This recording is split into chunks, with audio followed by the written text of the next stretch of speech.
This is Blessed Radio. It's Tuesday evening and it's 6 p.m. UK time. I'm Saad in southeast London, and with me shortly will be joining Gregory, my colleague. This is the spiritual discussion program. The aim of the show is to introduce you to the spiritual knowledge in the light of truth, the Grail message by Abdushin. Gregory, welcome to the show. How are you and how is the weather where you are?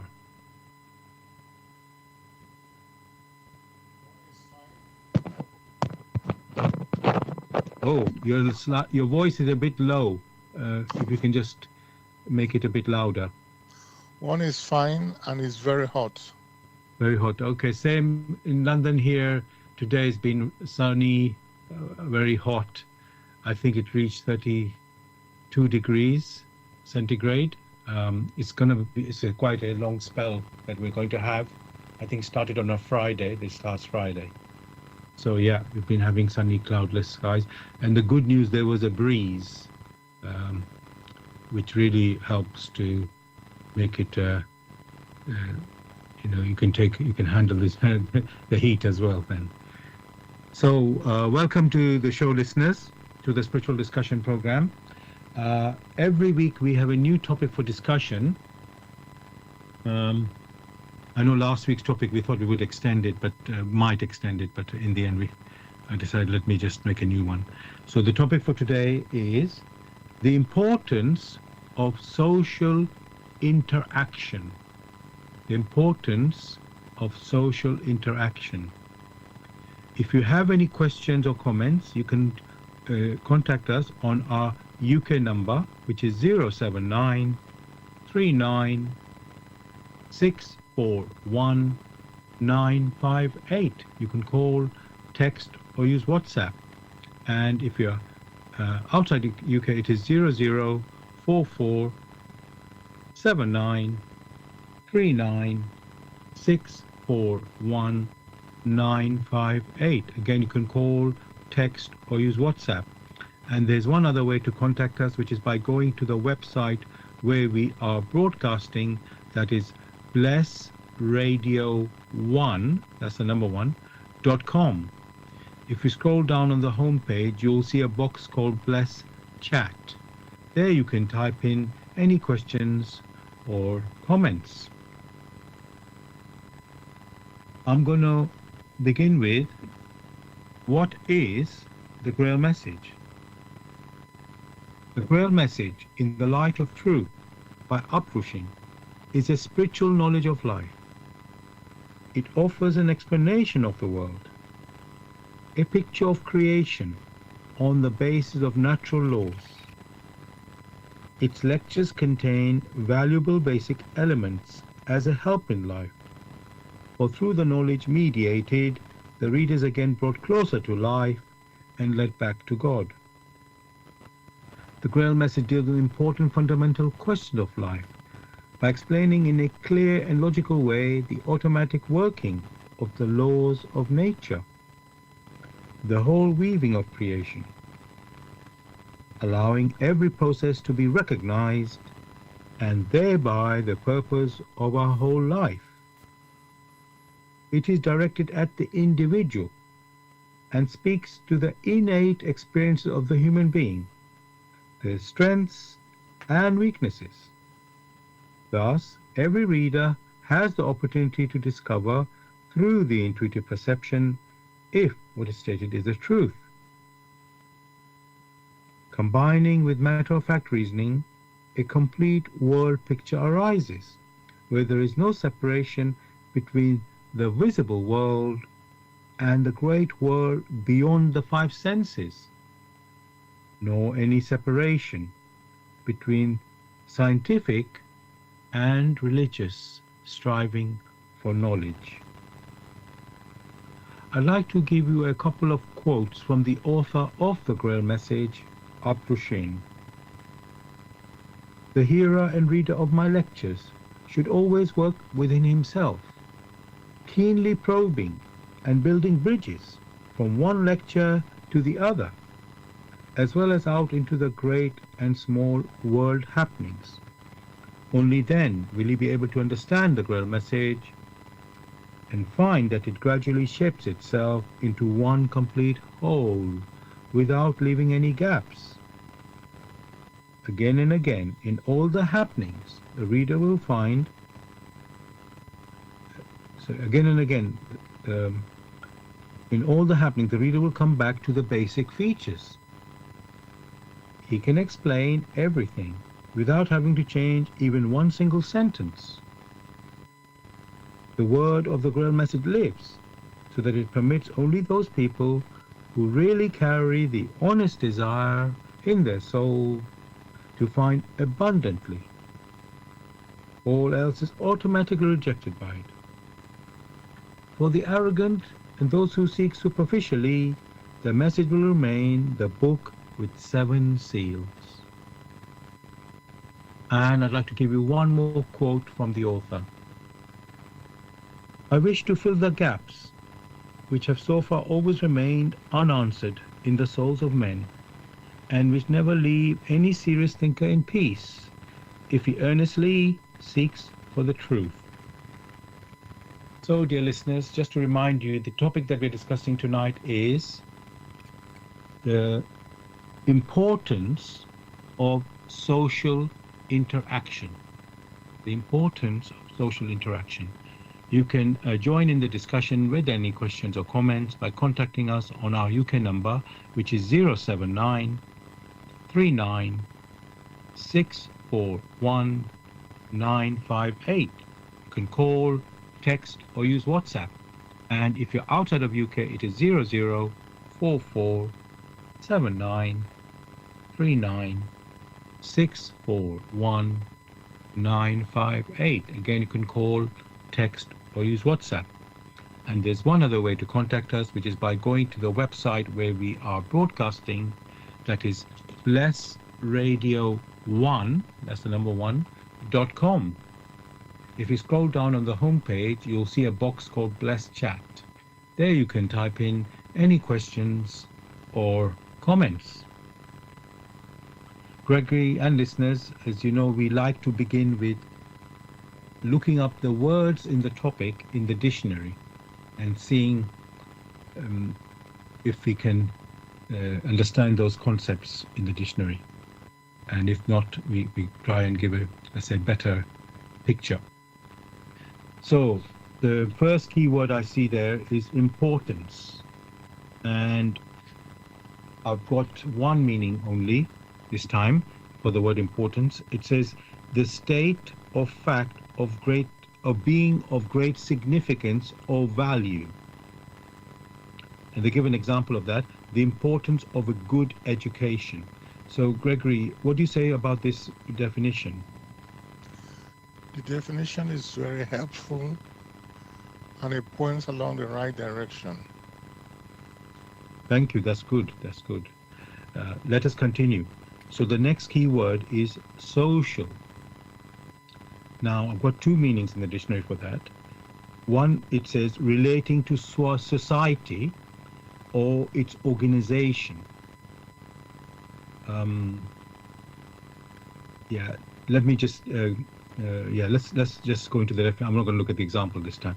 So let me say that again. Relating to society or its organization. How is this one, Gregory? Although it is helpful, but it doesn't give a precise picture. Okay, let's look at the second meaning. Maybe it's better, or it gives a better, how can I say, covers a, more relevant thing what we're trying to talk about. So this one, it says this in the dictionary again, needing companionship and therefore best suited to living in communities. And social meaning needing companionship and therefore best suited to living in communities. How's that one now, Gregory? That is also helpful.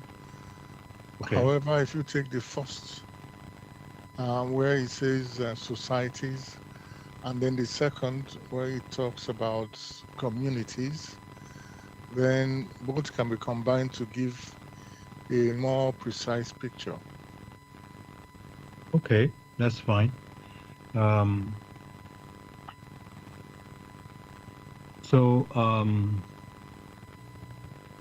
let us not go decipher, or I can say dissect this further.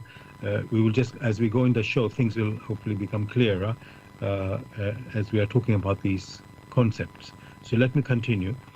The third key word we have is interaction. So in the dictionary, again, I've got two meanings.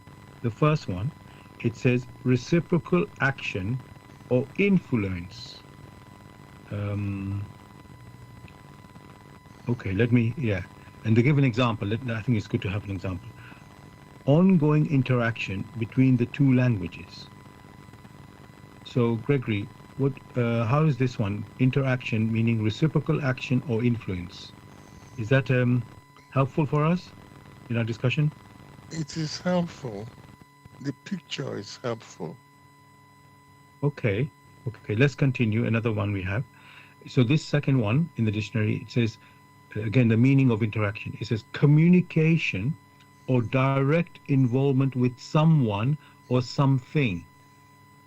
And they also give an example there. For a shy person, social interaction can be a stomach churning, anxiety filled experience. So let me repeat, communication or direct involvement with someone or something. How's this definition, Gregory? The keyword communication expresses that which one may refer to as interaction. Okay, very good. Now, with AI, whenever I have a topic, I like to search there. It's uh, let's say what it can find in its research. So this is the whole topic. We are calling it the importance of social interaction, and this is what Google AI found for me. It says social interaction is crucial for both mental and physical well-being, contributing to a sense of belonging, improved mood, and even cognitive and physical health. It plays a vital role in child development, shaping social skills and emotional intelligence. Conversely, social isolation can lead to loneliness, depression, and increased risk of various health issues. So, Gregory, is this a good, how can I say, representation of the importance of social interaction? There are expressions there, many expressions which are useful. But what is a bit concerning is when it refers to children, Right. whereas in this case, it's not only children as such. For sure. I think I'm trying to look at it, this meaning again. Yes, they may could have said it's not only, obviously, it's not only applicable to children. I think we sort of know that, but it seems to have um, focused on that specifically. But yes, so our topic, we are not focusing only on children, although I'm going to look at children in, let's say, at the beginning of the show, uh, since that is where our life on earth begins as children. So I think that's a good way to begin. And yeah, so we will do that.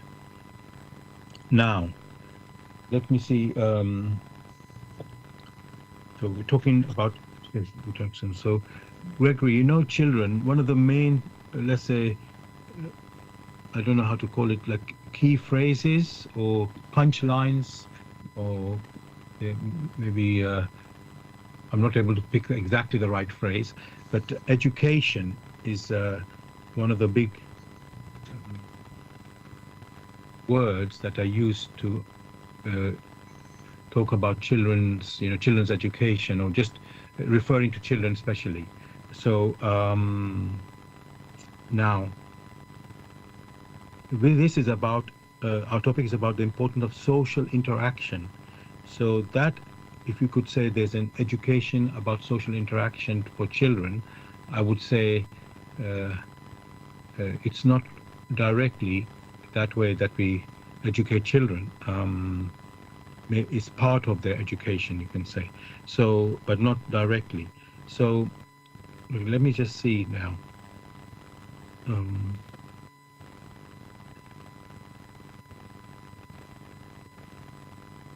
Yes, let me, Gregory, this social interaction, I mean, the first moment is between the parents and the child or baby, even we can start from the beginning as that's where it all begins. So, and that in that moment, they're not even speaking any language as such, or at least the baby is not, it's not able to do that. The parents may be communicating.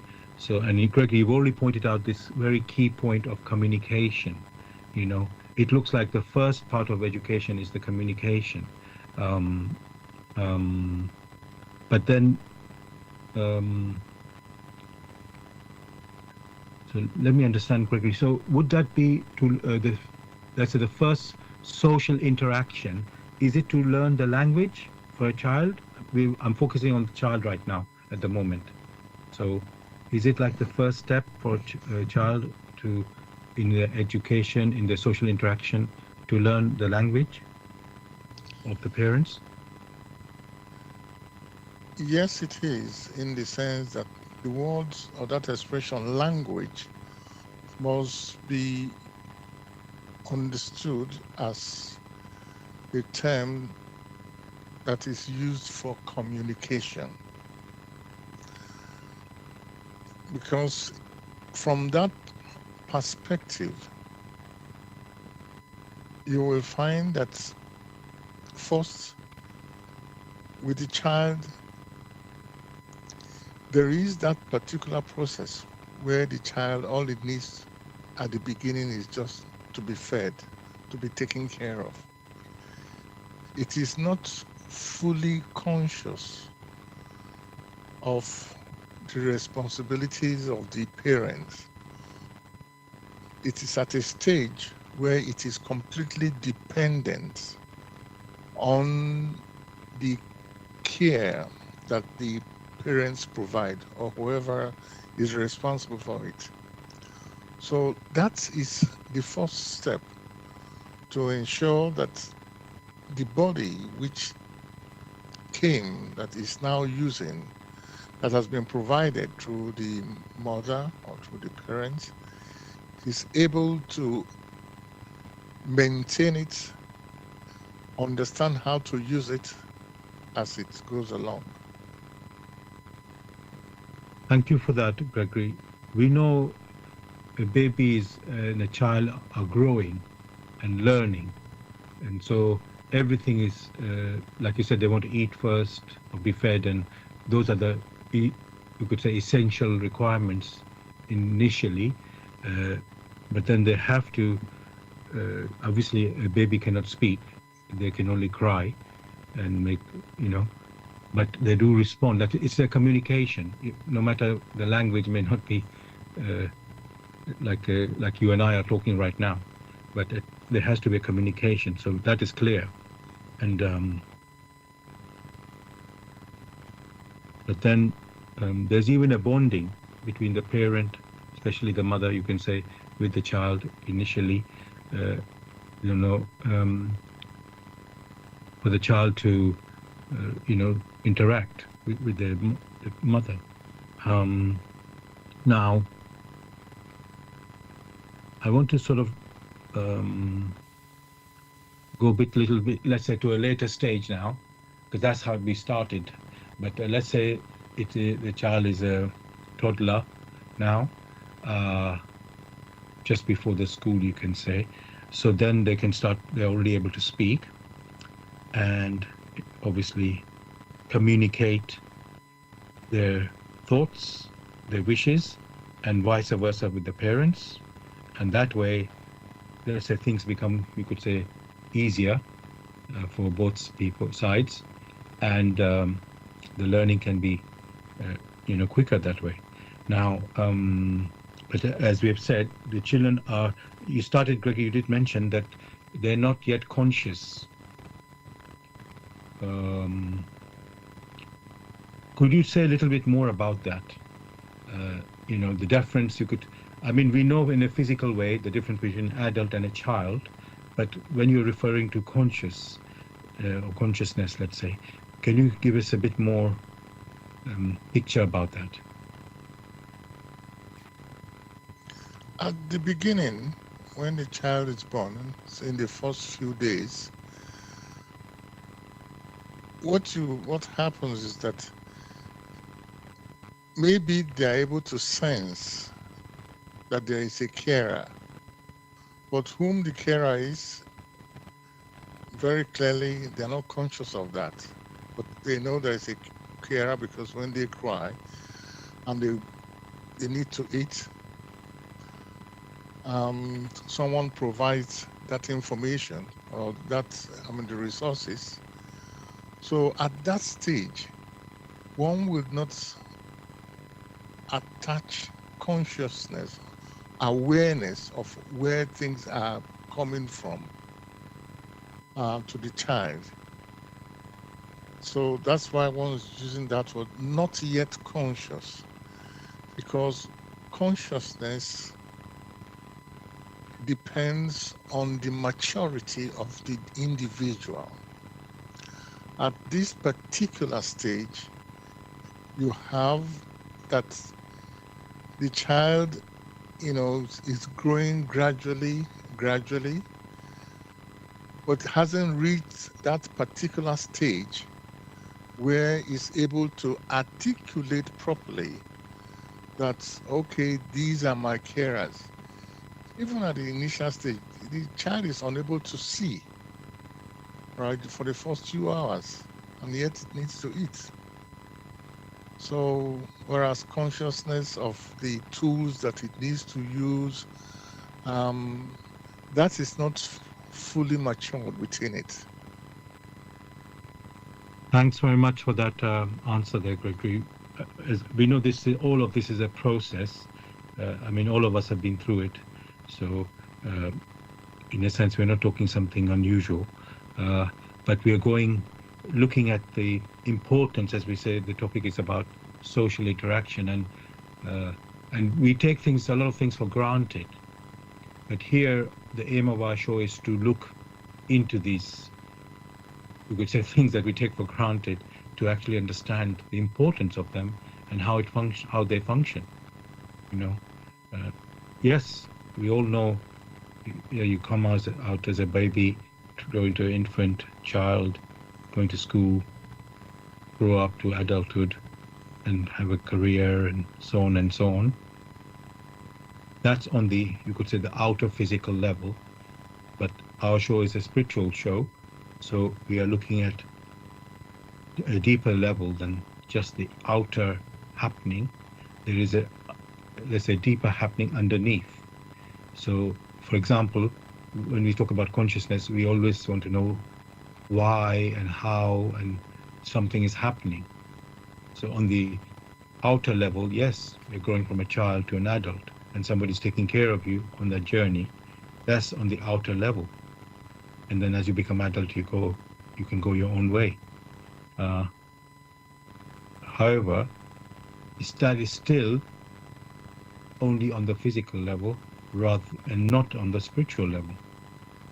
And so that's what we want to, you could say, dig into, because, for example, we're talking about the importance of social interaction. So we started with communication.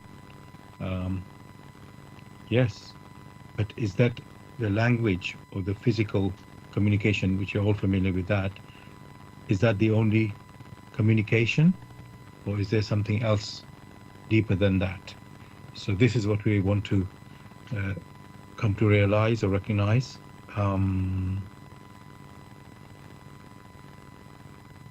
Now, Gregory, let's say it now that we're talking from now, we're no more baby now. Let's say we're going to school now. The child is going to a school, they're getting education there. And also at home, they're getting their parents educating them on other aspects of life, you can say.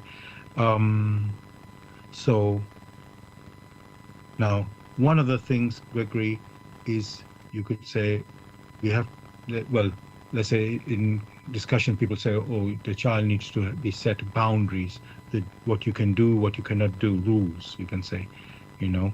Um, and then it could be that the parents are of a particular type of background, let's say religion or culture, and the child would basically follow that because it's coming from the parents. Um, and then the question arises on that. Uh, okay, but the parents learned also from their parents or from their sort of background where they come from.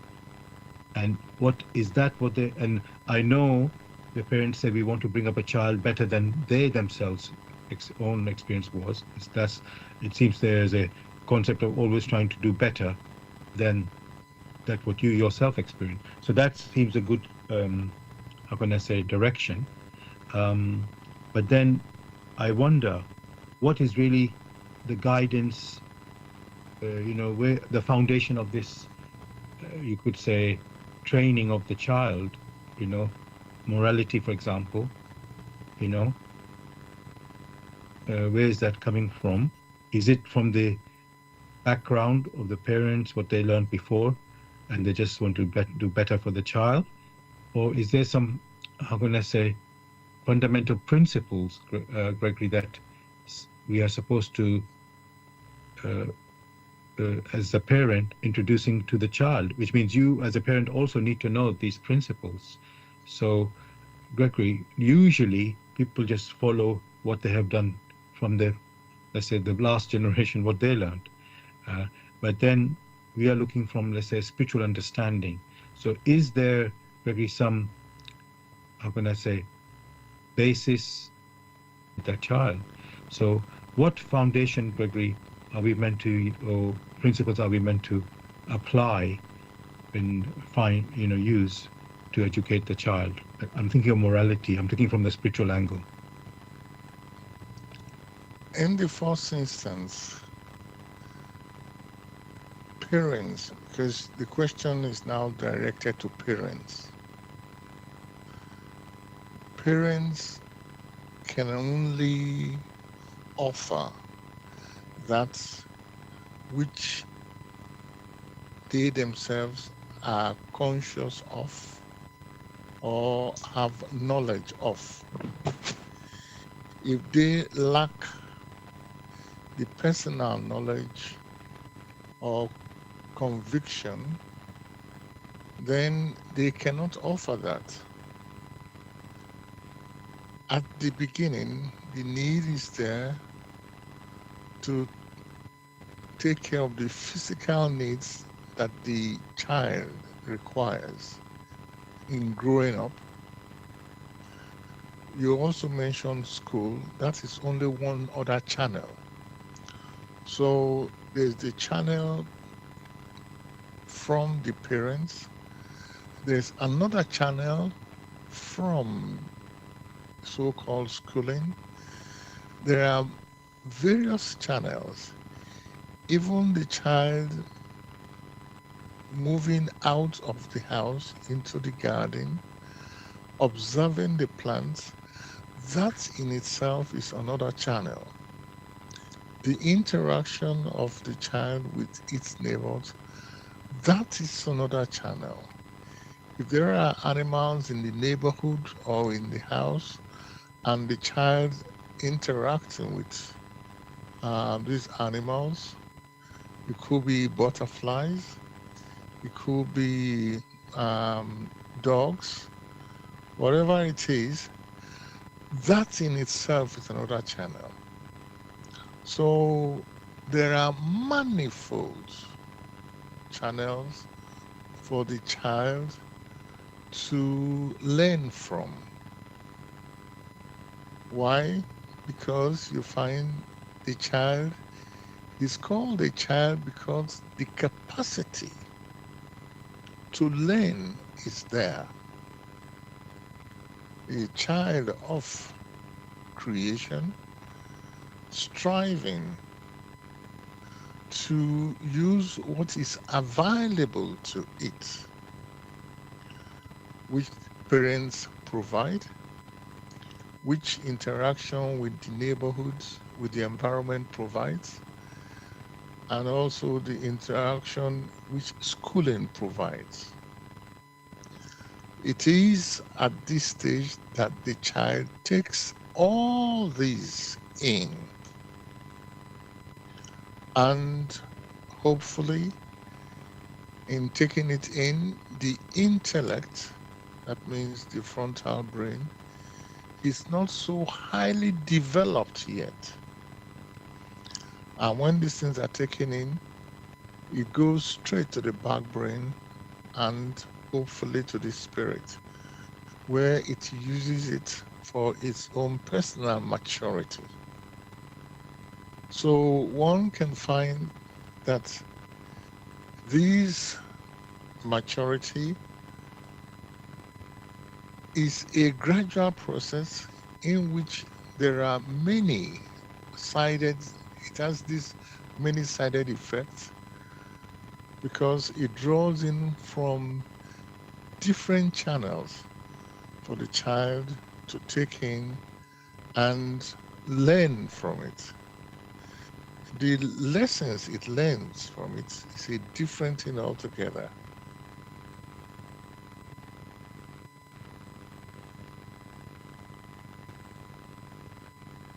Thanks very much, Gregory, for this picture and explanation you have given. What we are seeing is these are multifaceted levels that a human being, a child human being is growing through to reach to adulthood, to maturity, as you have said, starting as let's say, with little consciousness and developing that to a higher consciousness, which, let's say, an adult would have it. So this journey, it's multifaceted, like I say. It involves nature, it involves the physical, the closeness with the parents and so on, the immediate environment. So all this needs to be, like you use the word, available resources. All of them need to be used. And so the first part, you can say, in our journey of life. I'm going to just stop there for now, because this topic we can talk forever. When I was doing my research, I could ask 100 questions easily, but we haven't got time for that in our show to go there. So I just want to let the listeners know you're listening to Bless Radio, and this is the Tuesday evening spiritual discussion program from 6 p.m. to 8 p.m. UK time. The aim of the show is to introduce you to the spiritual knowledge in the light of truth, the Grail message by Abdushin. If you wish to know more about the Grail message or want to get a copy of the Grail message for yourself, you can go to this website, which is www.grailmessage.com. I'll spell that. www.grail, Grail, message, MESSAGE.com. And the topic that we're discussing tonight is the importance of social interaction. The importance of social interaction. If you have any questions or comments, you can contact us on our UK number, which is 079 39 641 958. You can call, text, or use WhatsApp. And if you're outside of UK, it is 00 44 79 39 6 641-958. Again, you can call, text, or use WhatsApp. And there's one other way to contact us, which is by going to the website where we are broadcasting. That is blessradio1, that's the number one, .com. If you scroll down on the home page, you'll see a box called Bless Chat. And there you can type in any questions or comments. Also, we are broadcasting on YouTube. Go to youtube.com and type in the search box Bless Radio 1, that's the number one again, space, Grail message, space, the topic of the show, which tonight is the importance of social interaction. And after the show, you can listen to a recording of this show. Also on YouTube, again, typing the same search words in the search box, which are Bless Radio 1, space, Grail message, space, the importance of social interaction. Thirdly, we are broadcasting also on Zeno, that's ZENO.FM/radio/Bless Radio 1. That's the number one again. Now, Gregory, let's still continue, and listeners, let's still keep looking at children in their development with regard to social interaction. Because in this modern world today, we have this social media, which the children are, well, I think we're all addicted to it in a sense, and the children are very keen on it as well. And of course, there's a question, even in the schools, whether to let the children have their mobiles and use them inside the school, and or even, because all of these are tools. But everything we know is supposed to be in balance. But if the risk is the children are, not only children, but we adults also get addicted to the internet and the mobiles and so on, the children seem to be even more, how can I say, attracted to it. And then we, let's say, as parents, as society, we worry, are they losing their focus? Can they really absorb the education that they're really supposed to absorb? Maybe they're getting diverted into other things which are not, let's say, even harmful things, which never, let's say, there's always been harmful things, but now with this internet age, things are more easy to access, and we don't, let's say, many of us worry that can the children handle that. So this type of issues are going on.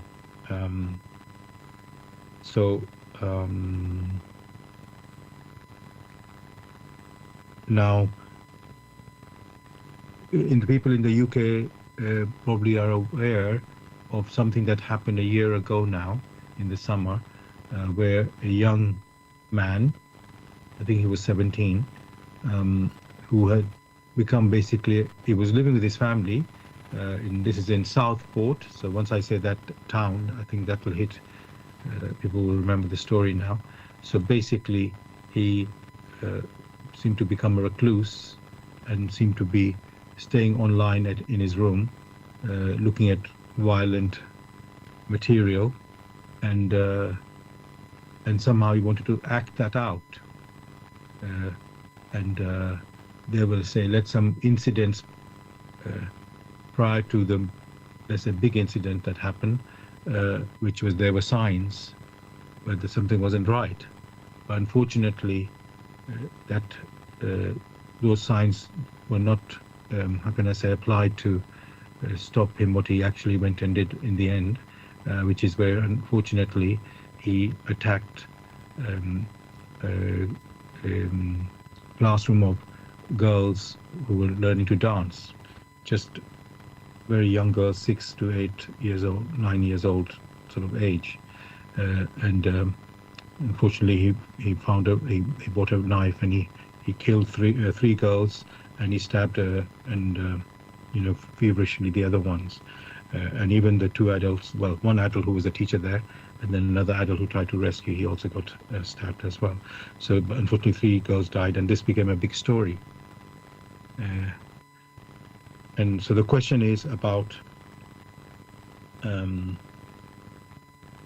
could say, the lack of social interaction led this child to.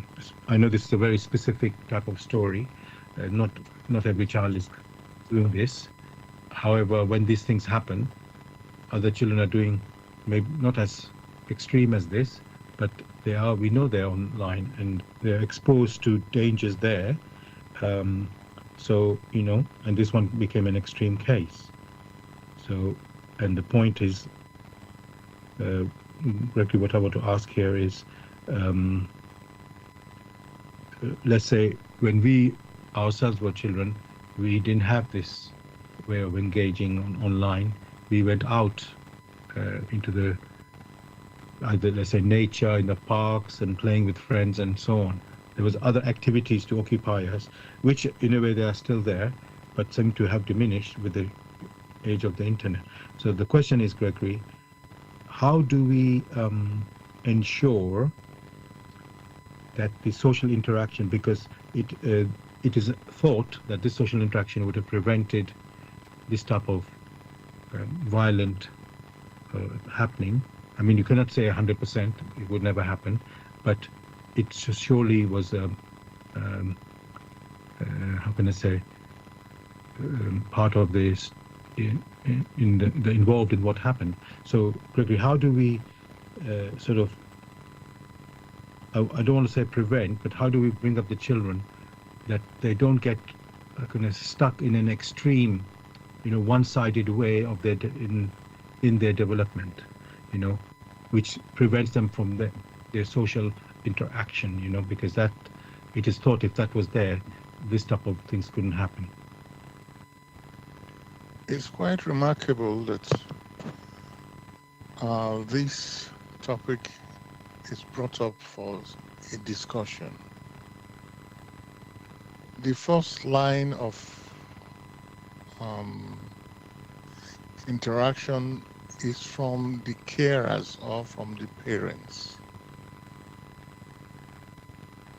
And the demand is made very clear. Each child has its own peculiar features or characteristics, just like any other person. It is the task of the parents or the task which the parents have taken upon themselves to understand aright the characteristics of this particular child, such that they would know how to respond to the challenges of this child at that stage where the child is not yet matured enough to make its independent decisions. Hence, the advice, so-called, which is given in the scriptures, in the Ten Commandments: honor father and mother. That means that particular commandment is not primarily to children, far from it. It is directed at those who stand in place of fatherhood and motherhood, who provide the protection, the guidance for the child at these initial stages of its growth. And this is done through, first, the examples which they show the child and how they try to make um, or teach the child that which they themselves have sensed intuitively will be beneficial to the child. If things are carried along on such a line, the likelihood is not a certainty. The likelihood is there that the child is able to learn lessons which it will apply to itself in dealing with the challenges which comes across its path as it matures. Therefore, when a question such as yours come up,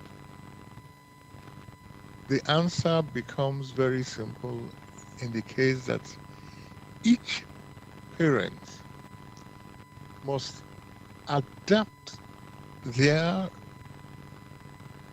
responses to the questions, or they must adapt their responses to the demands which is incumbent on parents to the children. For first, they must observe these children very carefully. That was why one used that expression, they are not yet conscious. All right, when a child is born, most of the time, the first few days is asleep. So their consciousness is minimal, and it's gradually it awakens to their consciousness and they start internalizing things. That goes on for quite some time before it takes its first steps, because it's observing what the parents are doing and it wants to imitate the parents. That imitative instinct is there. And in its interaction, not only with parents, but also with others in the neighborhood, be it animals, be it even the flowers, and if it's time for school, be it with those it meets at school. These are all processes that it takes in for its maturity.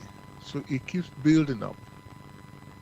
The case where you mentioned of a person who is so hooked up to their mobile phone or they are watching all these things, that particular case is very likely to be, like in most cases, those who have what many refer to as mental problems, which are not easily detectable at the initial stages. So it depends on how observant parents are.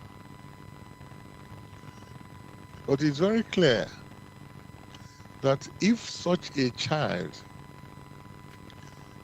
had any interest in something like football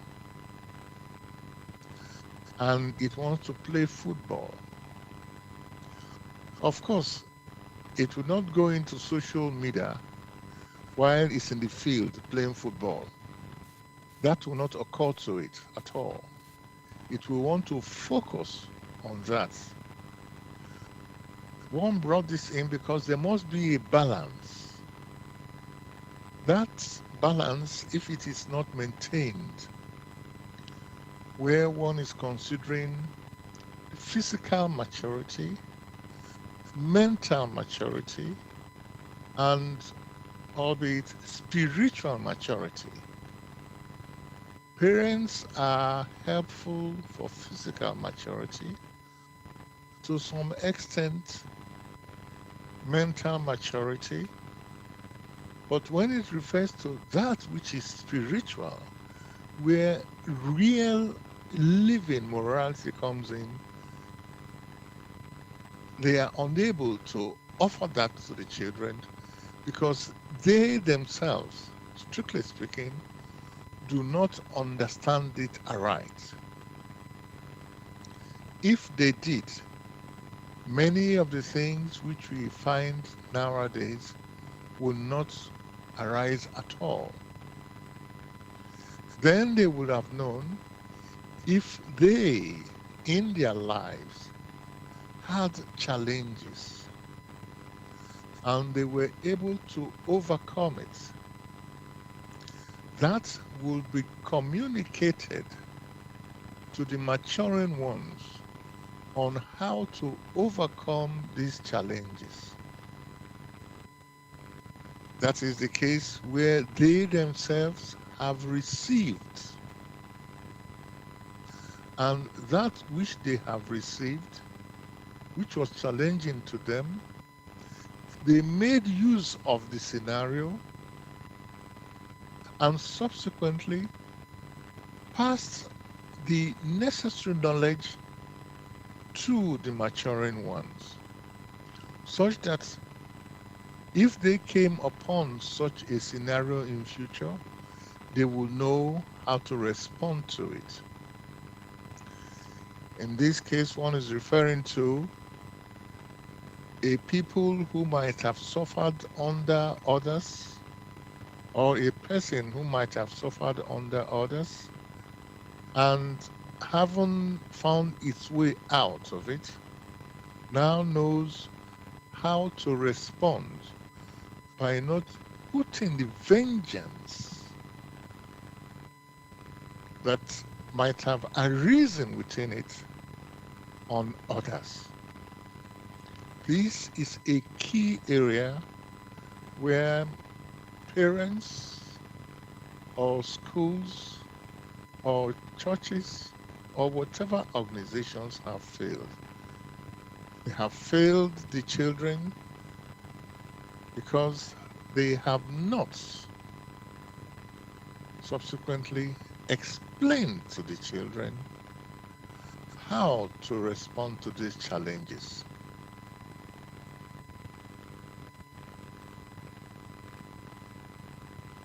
Thanks a lot, Gregory, for this answer, and how can I say,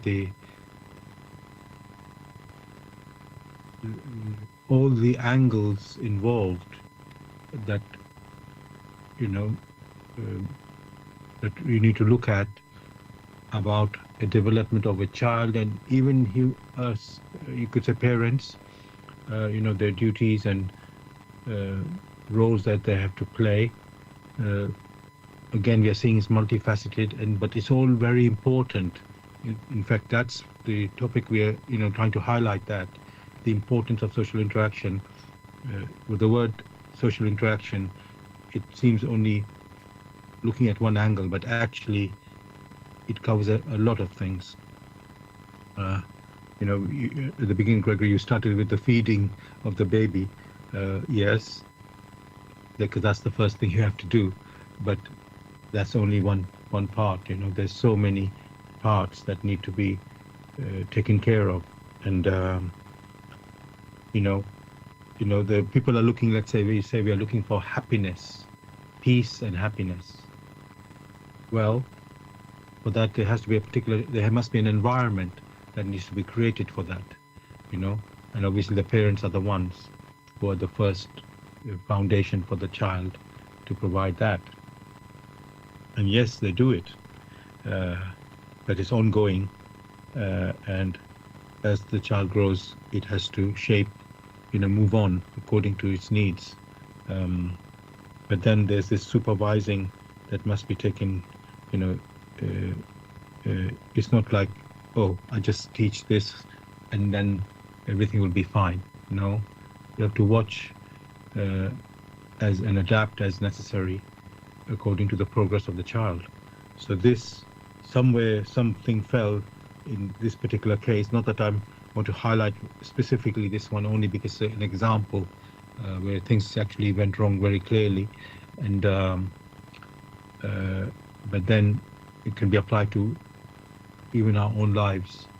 Things happen to us or that people we know, uh, to look at it and say, okay, what can be done about this situation? So thank you for that. Mm, what I'm wondering, Gregory, we talked at the beginning about education. You know, I mentioned that people are brought up from, let's say, I know in the modern world things are so widespread now. You can't say some people believe in a particular religion, some people don't have any religion, and so on.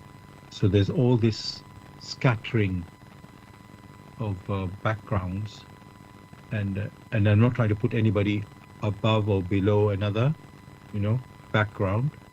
But then you think everybody knows we all have to be educated, we all have to eat, and we have to do that, and that is independent of religion and culture. That's every human being has to go through that.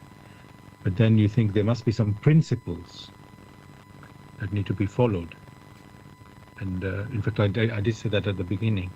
So, Gregory, is there, I mean, for example, the moral education, is that, Gregory, this moral education or this, let me even say spiritual education,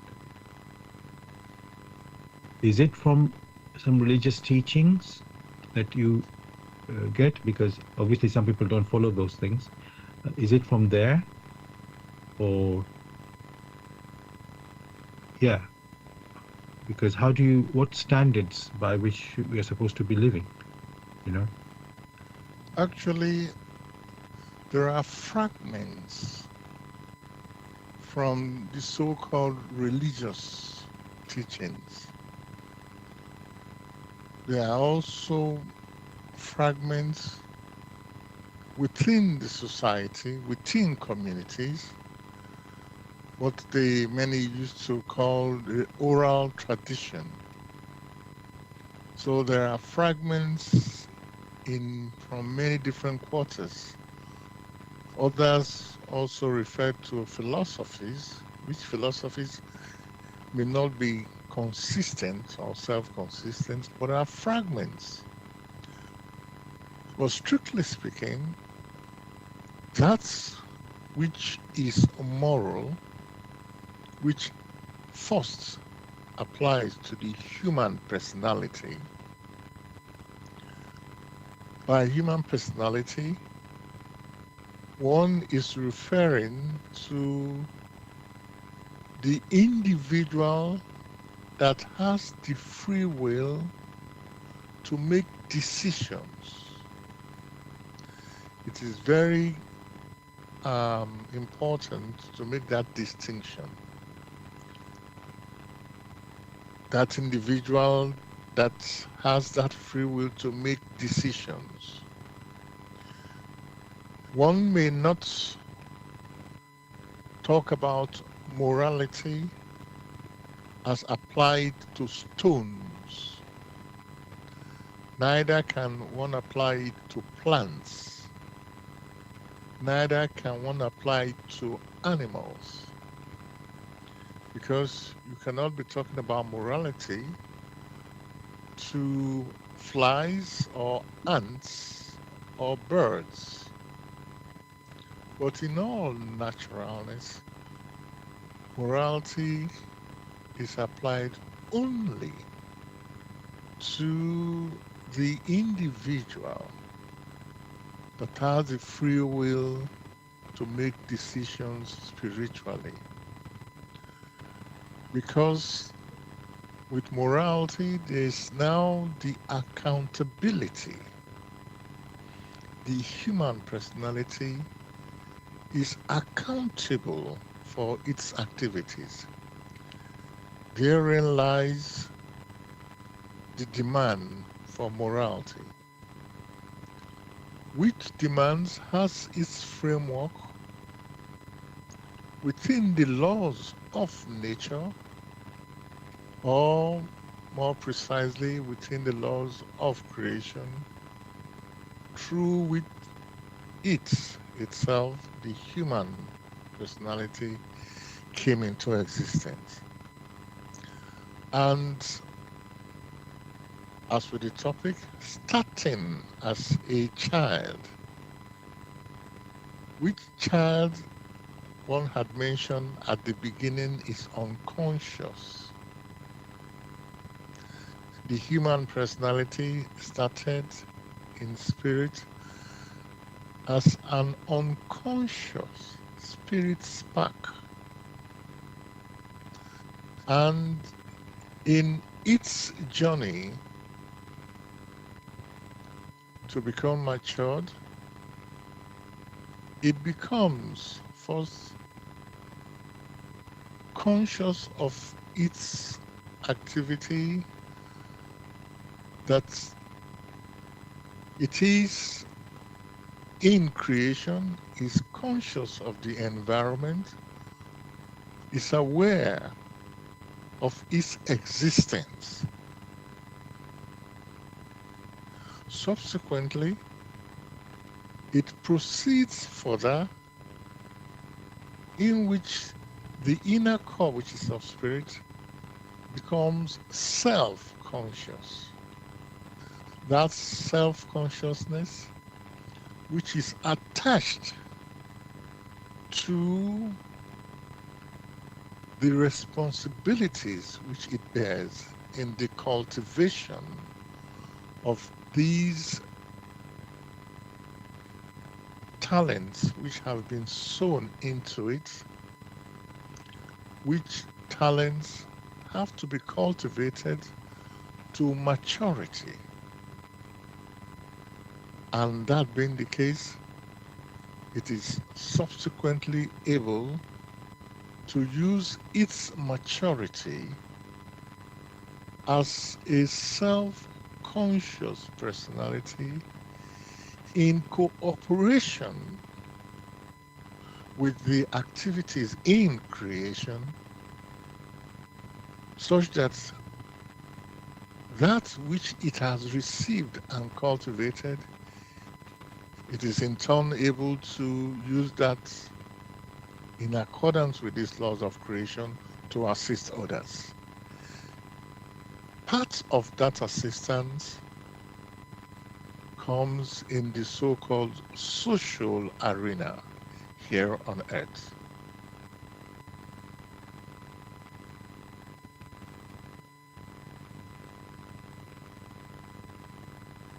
Thanks again, Gregory, for this picture you have given us about, you could say, the journey of the human being as a spirit spark, which actually is not on the earth, but high up in heaven, or spiritual world, to be more exact.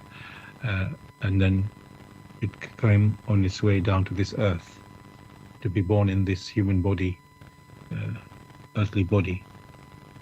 So the earthly body isn't us, it's what is the spirit that is in the body or connected to the body is the one that is really us, human living being, you can say.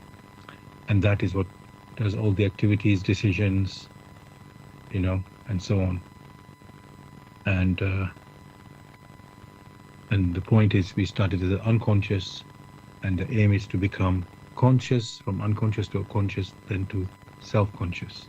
That is very briefly the journey, but it has to go through all these worlds to achieve that. So yeah, thank you, Gregory, for your answer there. I now want to let the listeners, remind the listeners that you're listening to Bless Radio, and this is the Tuesday evening spiritual discussion program from 6 p.m. to 8 p.m. UK time. The aim of the show is to introduce you to the spiritual knowledge in the light of truth, the Grail message by Uprushing. And if you wish to know more about the Grail message or want to get a copy of the Grail message, you can go to this website, which is www.grailmessage.com. I'll spell that. www.com. And the topic that we're discussing tonight is, which is 079 39 641 958. You can call, text, or use WhatsApp. And if you're outside of UK, it is 0044 79 39 641 958. Again, you can call, text, or use WhatsApp. There's one other way you can contact us, which is by going to the website where we are broadcasting. That is blessradio1, that's the number one, .com. If you scroll down on the homepage, you'll see a box called Bless Chat. There you can type in any questions or comments. And we are also broadcasting on YouTube. Go to youtube.com and type in the search box Bless Radio 1, that's the number one there, space, Grail, message, space, the topic of the show, which tonight is the importance of social interaction. And of course, you can listen to the recording of our previous shows as well, again on YouTube.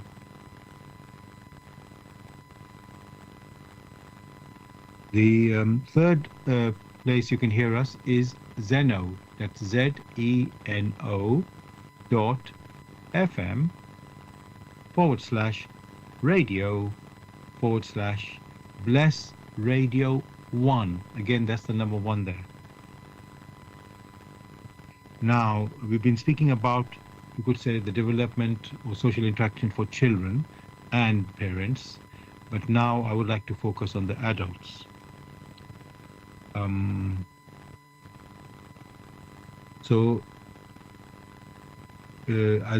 Because we are in the UK, I pick up a lot of stories that I find in the UK as a good way to, discuss about these issues. So now, those of you who are not so living in the UK, but I think you will. It's not that but you will hear the news, I'm sure, wherever you are. So anyway, I gave the example of this child who became a murderer of children last summer in Southport, which is the town, and his name is Axel Rudukabana. Now, when that happened, unfortunately, there were riots that happened afterwards in protest. Now, because there's other, let's say, issues in this UK that are happening, and it's stirring people up a lot. And it's unfortunate, but that's what are the experiences that we are going through. So one of those is that this murderer, a child murderer, he was 17 and he was from a black family, himself was black, and the victims of this were all white, the children and the other victims. And unfortunately, there's already some, you could say, prejudices or antagonism against immigrants, or illegal immigrants as they mostly like to think of them. That's just a label that people have given, illegal, because it's just being used to stir. As we know from the news stories, it's almost a daily, well, it is a daily news that somehow something that is actually small happening in the country seems to take up the whole news. So anyway, the point I want to make out of it is that unfortunately last year there were, let's say, some rumors that, oh, this is an illegal immigrant who has murdered these children.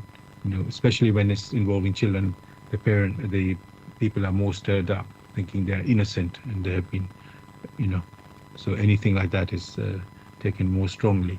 So in this case, it was a so-called, they believed, an immigrant, but actually he was not really immigrant. His parents were, but he was born and brought up here in UK. Any case, it led to riots, and with, again, social media, you see, it was stirred up.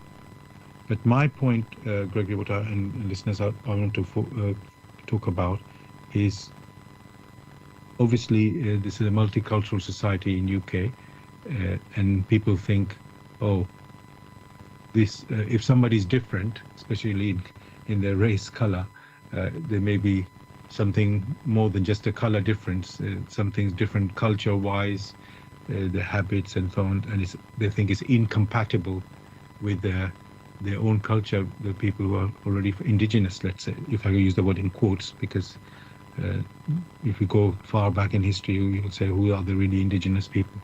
But anyway, I don't want to get into too much diversion. So where I'm going here is it's again a social interaction. People living together, one group of people living together, they're familiar with each other, and let's say happy with each other. There's another group of people either in the same town, but let's say living in a different area, uh, and then they have, if they don't interact, then uh, let's say certain views start coming, negative views, and even that lead to violence, as we saw. Now, um, it's and just to go and make that more clear. So some people are living in a concentration of certain groups of people, let's say one particular race in that one area, another race in another area, and that is, we call it ghettos. I want to ask first in general, should people with their different ways, even looks or races, can they live in one place, in the same town, you can say, and interact in a harmonious way? Or is it always will result in some, let's say, negative outcome, trouble? Will there always be something like that because they're different?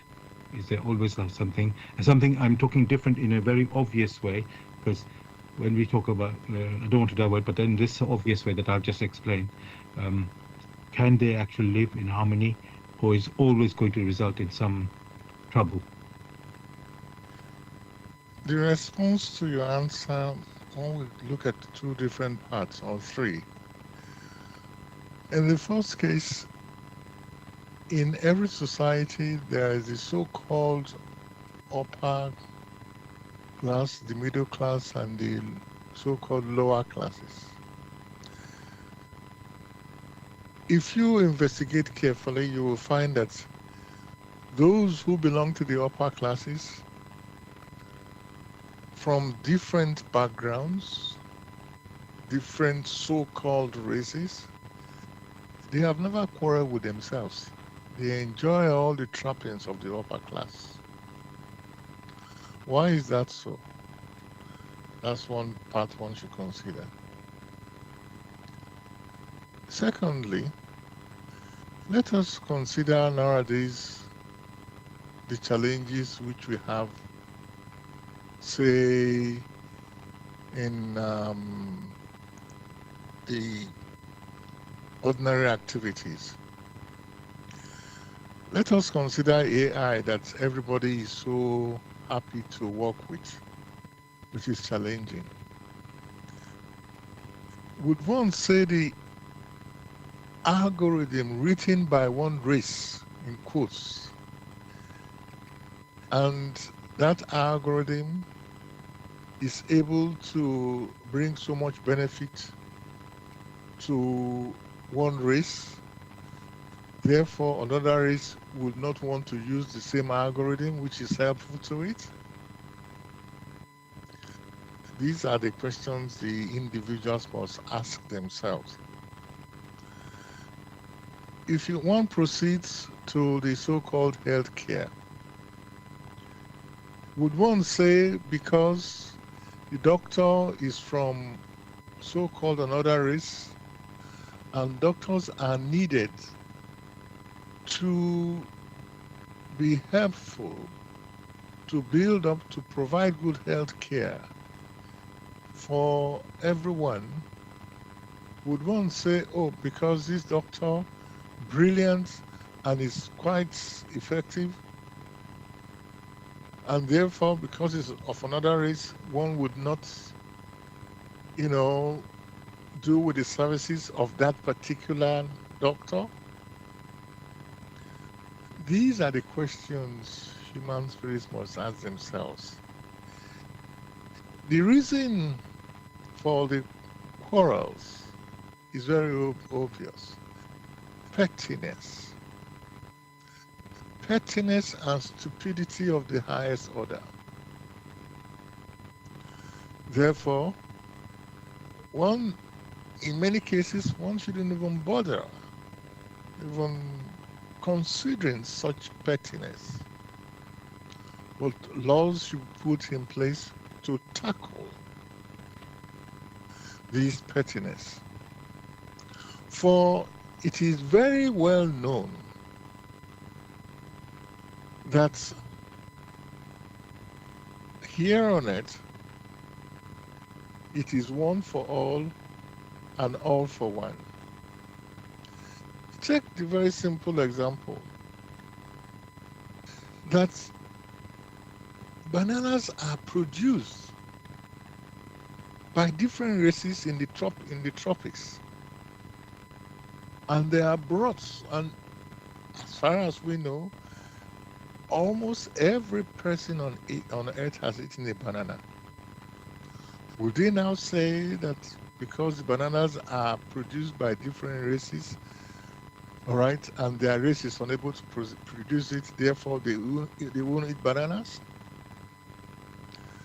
So the lack of effective education, which has precipitated itself due to ignorance and indolence, that is the cause of these squabbles, which are multiplied 100-fold, and you now have catastrophes in societies. So when one examines this very carefully, when it's supposed to be one for all and all for one, and people then come and they're talking about their races and talking about their societies, you only have to shake your head. Because when it rains, it doesn't rain in one spot, it spreads. When there are problems, these problems is not tied to one part of the earth, it spreads, because it is more now of a global village. This misunderstanding which many a person have introduced into the world order, these are purely due to, by those who introduce these inadequacies or these problems, they are due to their own personal inadequacies and their personal inferiority complex, being afraid that the people they look down upon may turn out to be much more mature than themselves. That is why you have the hatred. Whether it be hatred or whatever it is, that fear that wells up is only due to their personal indolence, by not striving to understand that here on earth and even hereafter, any meaningful progress, it is one for all and all for one. And moreover, many a thing which the human spirits need to experience from one culture, from one race, for those who belong to the so-called other races, if they do not make the necessary effort to understand what it is in other races, within the perfection of the laws of creation, which laws of creation ensure that they have been placed in the correct place to experience it, they themselves may have to reincarnate in that culture that they have looked down upon in order to absorb the necessary lessons and mature. So when one looks at some of these things, you just must shake your head because it's a complete waste of time.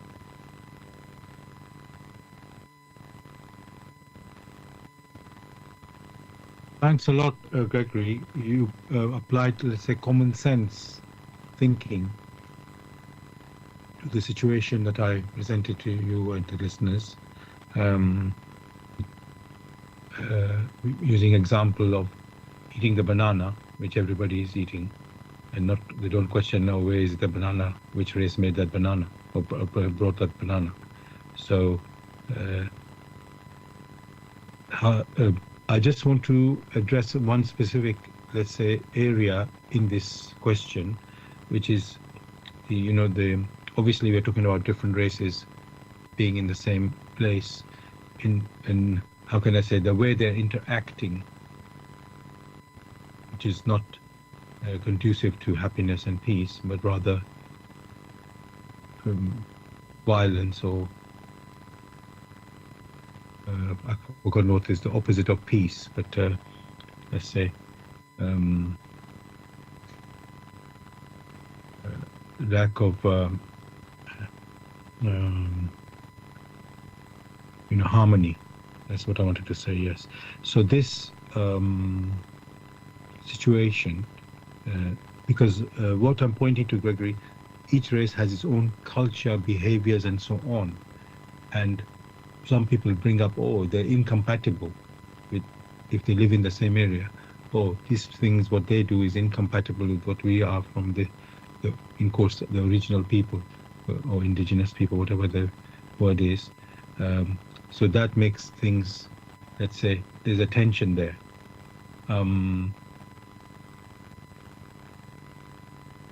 So. May I come in at this point? Yes, please. Yes. One will only give a few examples. Today, one hears so much in the field of mathematics, and one hears the word algebra. Algebra, the root of it started in the Arab world. Yet, all cultures have appropriated it because it is helpful for further development. Why did they not say because algebra is from a different culture and therefore they will make use of it? That's number one. Nowadays, many people are happy about algorithm. Some are afraid of it. Algorithm, that is an Arab word, ancient Arab, the name of a person that first started it. Why are we not doing away with computers, doing away with all these things and say it's a foreign culture? The same thing happens in the area of so-called medicine. The same thing happens in the so-called music. Again and again, it has been stressed. One for all and all for one. The individual races need to work together, need to serve together. If they do not make strident efforts along such path, then there will be failure. So many persons who try to whip up the sentiments these persons have missed the kernel of development. Like we stressed, bananas are produced. Nobody cares about the race. Algebra in mathematics is used everywhere. They have forgotten about the race or the culture. Now is the case of AI, which relies on algorithms.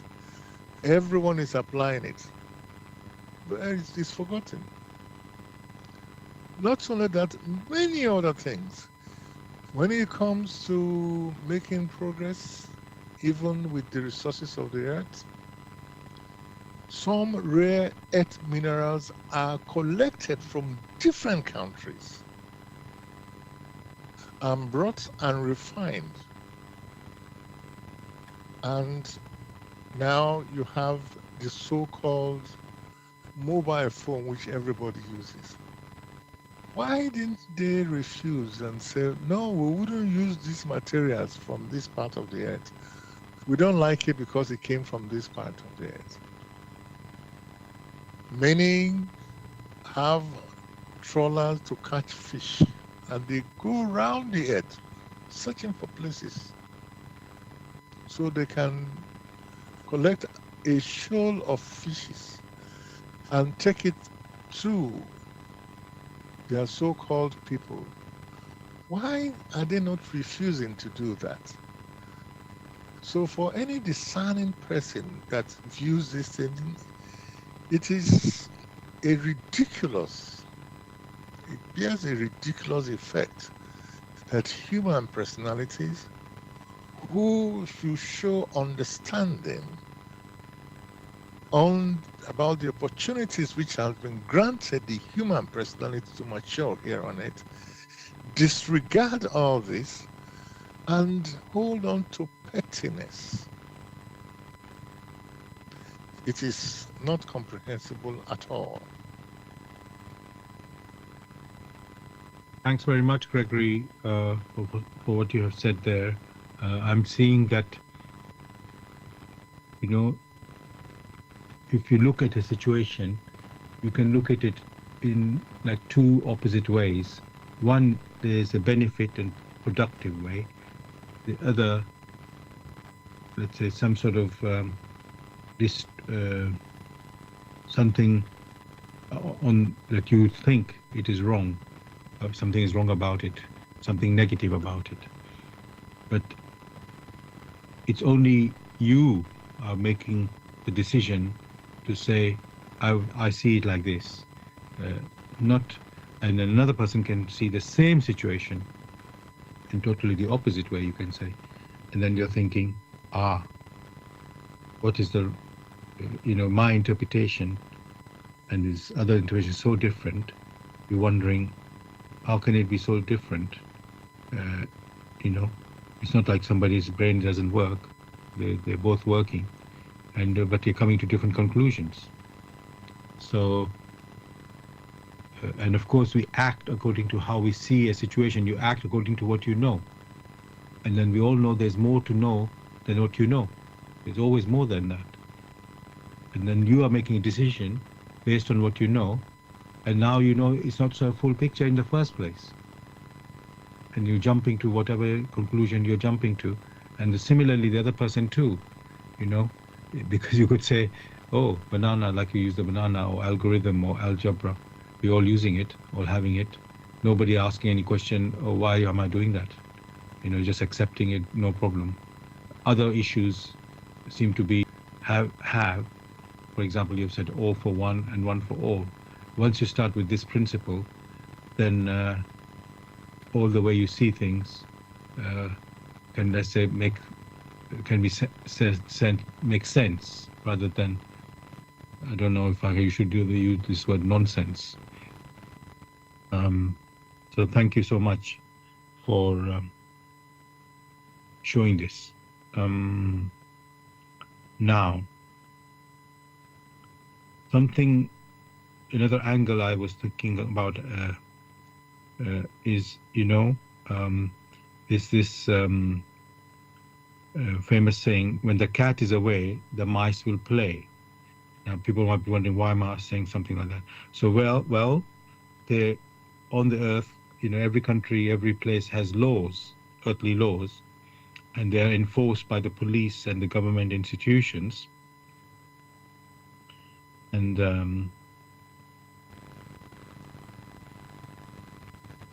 when you're talking about children, their parents are looking after their children, and when the children misbehave, it's the parents who have to, how can I say, show them the right way.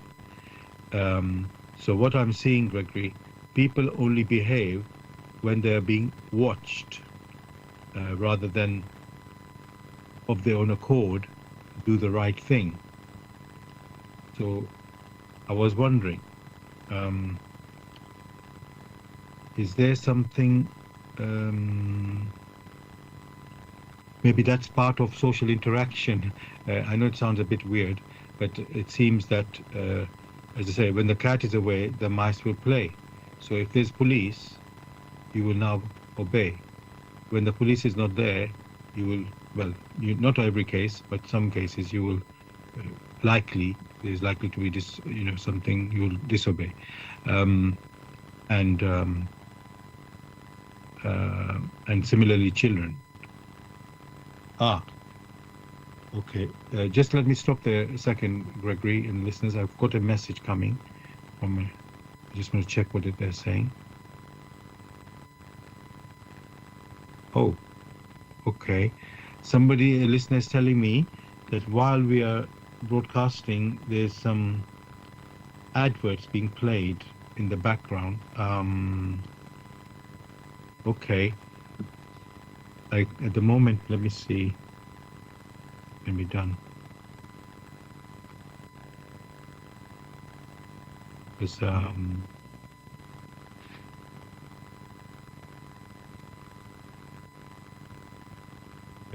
so I'm hoping that the listeners can still hear us. I don't know if I can handle this straight away. So, Greg, let me go back to my question for the moment, and then hopefully I can handle this situation. So, what I'm saying, Gregory, the mice will play when the cat is away, meaning that yes, there are laws. There are laws there, and but human beings seem to not behave unless the police somebody's watching them. So, why is this case? Is this how it's meant to be, Gregory? Because even you could say in animal kingdom, there are some animals. Let's say, I know there's normally one animal tries to eat another one, but they sort of interact, and then they sort of make the animals more alert and so on. So is that how we are supposed to, let's say, grow? That to behave, you need to have someone watching over you. May I come in? Yes. That is far from the case. Only those who haven't matured to the extent as to internalize that which is of benefit to them, those are the ones that require to be watched over. For maturity as such requires self-development. That means the inner core would have developed to some extent self-awareness. Self-awareness does not require someone watching over you, but you watching over yourself in one's alertness, in one's activities, in all that one does. It is when the human personality hasn't matured to that particular extent that it requires others to watch over it. With children, it's understandable. And that is why from the time they are born until they reach the age of maturity, you will find the need is there to pay attention, to assist them. because there are many things which they haven't matured enough to realize. When they cross a particular age, that's which one may mention as um, that age where some sense of personal responsibility comes in, that age where self-accountability comes in, then the individual must be permitted to move forward in the sense that it itself must show responsibility, must be accountable to what he or she has done or what he or she has refused to do based on the talents that have been permitted it to develop.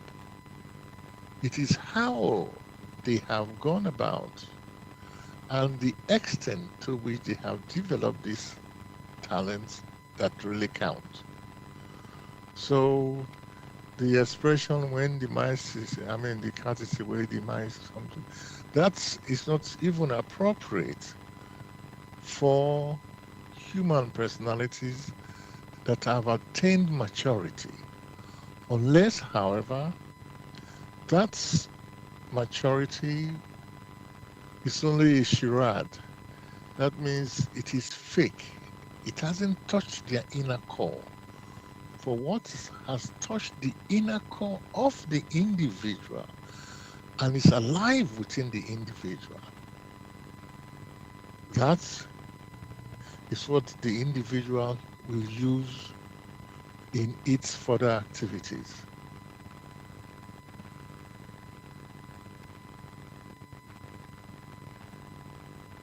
Thanks a lot, Gregory, for this answer. What I'm getting from what you're saying is that everything's about maturity.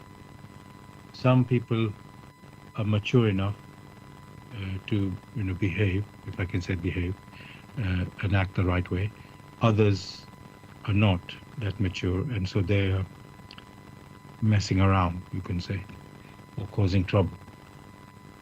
And we have a variety of human beings, levels of if I can say levels of human beings on this earth. You don't know who you're going to meet when you're walking about or wherever you go. So you got to handle the situation according to what's happening. So yes, but thank you for this big clarification about it's not all about thinking, oh, the cat is away, the mice will play automatically. That's the situation. No, a mature human being wouldn't do that. He doesn't need the cat to be watching him. So yeah, thank you for that.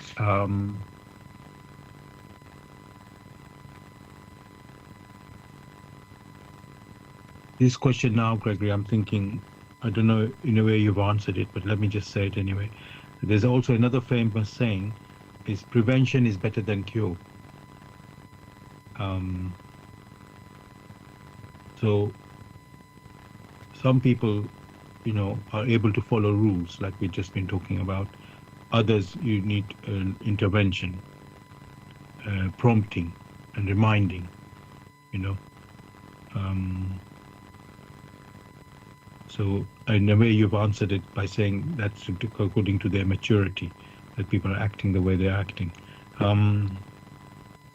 But how can we find, let's say, Gregory, the right way and guidance? Is it to learn from the mature ones, or is there a way you can just find out your own self, so that you, how can you, Gregory, Thank you. Has its basis in vigilance and alertness. For in vigilance, many an ill activity can already be prevented and also in alertness. That is the case in which the human personality has cultivated that skill, that talent of vigilance and alertness. And this is possible if, in the scenario where the human personality is always prepared to learn from whatever it comes across or whatever comes across its path. It should be proactive. In fact, the vigilance and the alertness, where it is said prevention is better than cure, that manifests first in the little things, in the everyday little things, which are so basic. But many a time, these little things are ignored. And subsequently, when there is a catastrophe that have manifested in the future, you find that, oh, now many will come back and say it is a karma. No, far from it. It is because the human personality was not vigilant enough, was not alert enough. Had it been vigilant enough to learn from the little things which it comes across again and again, it would have taken a different path to avoid that which has now precipitated that which is not beneficial to it. But even that should become a force for it to wake up and evaluate aright in accordance with the living laws of creation. This is the aspect where many of us have failed, and have failed woefully. In the sense, many a thing that comes across your path, many of these things are ignored. These are the early warning signs for the human personality to wake up. In one of the discussions we had, where it was said that when the human spirit wills something which has become deed in spirit, however,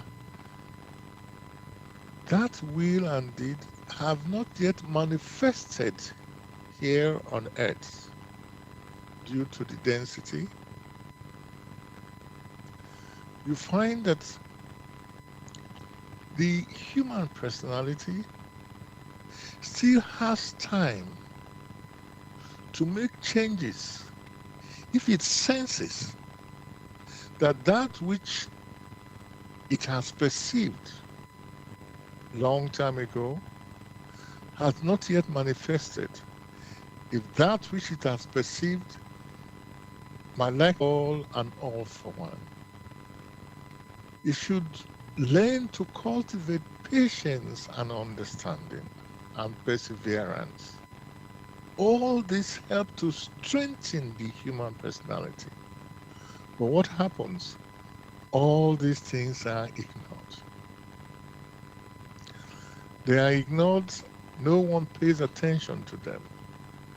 The same thing happens with illness, where an illness is perceived, but because it hasn't manifested in a terrible way, it is ignored. Where is then the vigilance and the alertness? Until it becomes critical, only then do human personalities respond to it? By which time sometimes it's already too late. So when one strives to understand the little things, the quiet prompting in nature, in creation, then the openness by being alert becomes beneficial to it. For in reality, the human personality is never ever alone. There are many other beings that advises it through its conscience. There are many other beings that nudge it towards the right direction. But in its intrinsic stubbornness, it refuses to consider those areas. Only when a catastrophe occurs, only then is it compelled in pain to stammer prayers and to beg and to plead with the Lord Almighty, which Lord Almighty had already put in place in the structure of creation, the helps which the human spirit should use. So it's now ironical, having violated that which requires vigilance and alertness, and having violated that and a catastrophe has now occurred, the human personality turns around and to ask, "Oh Lord, help me." But the help, which help is always there. All the human spirit requires is that alertness, that vigilance.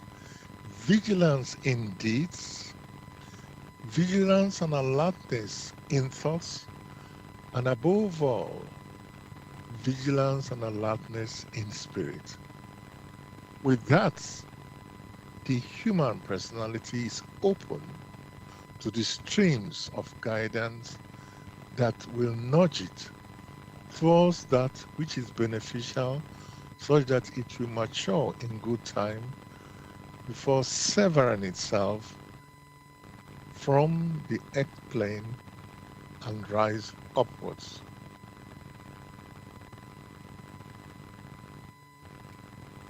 Thanks very much, Gregory, for this answer and again the picture you painted for us.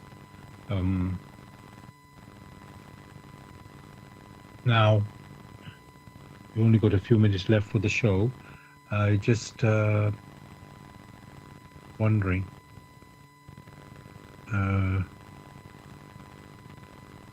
today in our show, Gregory, we haven't mentioned our conscience and intuition in regard to this, the importance of social interaction. So how do we use that, Gregory, in our, you could say, behavior and guidance? Yes, in our, interactions, social interaction with fellow human beings. Well, with the word interactions, which basically the basis of it is the communication which it brings along the line. There is communications in deeds which are perceptible to the five senses. There are communications in thoughts. And above all, there are communications within one's intuition, between one spirit and another spirit, between one spirit and creation as a whole, all the streams within creation, even from the higher realms. The communication that the spirit uses is that of the intuitive perception. And subsequently, you will find there are, when one mentioned that there is help, there are many others who, in their maturity, do not need to come as a human personality in flesh and blood, but had severed themselves, so they don't have the human body in flesh and blood, but are still around and wish to be of help to others who are prone to similar weaknesses just as they had. Those ones are like simple guides who need to redeem themselves. Those also gather around and are helpful to the human personality by nudging them in the right direction. But they do not force the human personality because the personality is accountable for what it does or what it refuses to do, because the human personality has a free will. It is those categories of persons who stand to support the human personality, those category, those class of people, they form part of one's conscience. Much of this one can gain further clarity within the work In the Light of Truth, the Grail message by Abrushin, where all these are very well articulated such that each individual will come to the realization and the cognitions and further recognition that it needs in order to mature as a self-conscious human spirit. Thanks a lot, Gregory, for this picture about intuition and conscience. Dear listeners, we've come to the end of our show tonight on the topic of the importance of social interaction. Hope you've enjoyed the discussion and found it interesting. And just want to remind you, if you wish to know more about the Grail message or want to get a copy of the Grail message for yourself, you can go to this website, which is www.grailmessage.com. I'll spell that. www.grail, Grail, message, MESSAGE.com. Now, I would like to read, as I like to do, from there's a beginning of the Grail message, which is the foreword, which is titled, For Your Guidance. The bandage falls, and belief becomes conviction.